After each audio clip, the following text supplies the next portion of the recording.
પાર્ટીને પહેલી વસ્તુ એ છે કે એ લોકોને ખોટું બોલવું છે અને પ્રજાની અંદર ભ્રમ ફેલાવો છે. એમાં ચાહે યશોદાનભાઈ હોય, ગોપાલ ઇટાલિયા હોય કે કેજરીવાલ હોય કે કોઈ પણ નેતા હોય, એ એમની આ એક માનસિકતા રહી છે કે ખોટું બોલવું અને ભ્રમ ફેલાવો.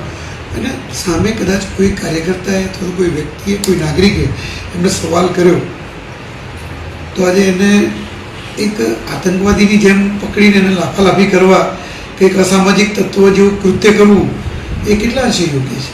કારણ કે આમ આદમી પાર્ટીને ખોટું બોલતા રોકવાની વાત તો ઠીક છે, પણ ક્યાંક એને કંઈક સવાલ કરે છે વ્યક્તિ કે ભાઈ તમે દિલ્હીમાં હતા ત્યારે તમે શું કર્યું, કે તમે દિલ્હીની અંદર યમુનાના પાણી કેટલું ક્લીન કર્યું, યમુનાનું પાણી કેટલું આપતા હતા, કે દિલ્હીમાં જ્યારે પાણી ભરી રહેતા ત્યારે તમે શું કામ કર્યું. આવું કંઈ પૂછ્યું તો યશોદાનભાઈ પાસે જવાબ ના હોય, સ્વાભાવિક છે. કારણ કે એમને તો જે કેજરીવાલે જેટલું ખોટું ભૂખાયેલું હોય એટલું બોલતા હોય એ સ્વાભાવિક છે. પરંતુ એને જવાબ આપવાની જગ્યાએ લાફાલાફી કરવા માંડ્યા. એટલે આ પાર્ટીના કાર્યકર્તાઓ હોય કે પાર્ટીના નેતાઓ હોય, એ અસામાજિક તત્વની રીતે જો ગુજરાતમાં વર્તવાનું હોય તો ગુજરાતની જનતા, ગુજરાતની પોલીસ અને ગુજરાતની ભૂપેન્દ્રભાઈ પટેલની સરકાર ક્યારેય સાંકી નહીં લે. એમની પર ચોક્કસ પગલાં લેવામાં આવશે. કારણ કે આવી વ્યક્તિઓ જો નેતા બની અને આવા કાર્યો કરતી હોય તો સામાન્ય પ્રજાને જ્યારે એમને હાથમાં સત્તા તો કોઈ આપી નથી, પણ જ્યારે આપેલી હતી એ સત્તા પણ જતી રહી છે, તો સામાન્ય પ્રજાને કેવું કરતા હશે ત્યારે એ સત્તા જતી રહી હશે હાથમાંથી.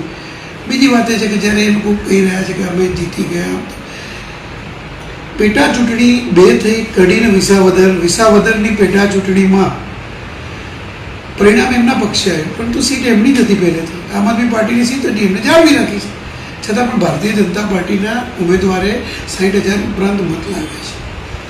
બીજી, જો એમની લોકપ્રિયતા એટલી સારી હોત ને તો કડીની અંદર એમનો ઉમેદવાર 3,000 જેટલા મત ન લાવી શક્યો.